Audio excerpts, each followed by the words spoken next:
It is the sea which begins the process of building an island. The skeletal remains and shells of plants and reef-dwelling animals provide the basic material.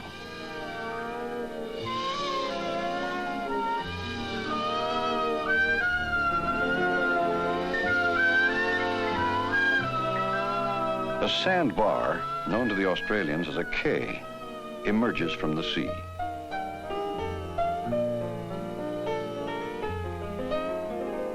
Almost as though it had reached out for life, the bare quay is given life in so many ways through the course of many lifetimes, seemingly by chance and dotted by failures, but always by nature's design.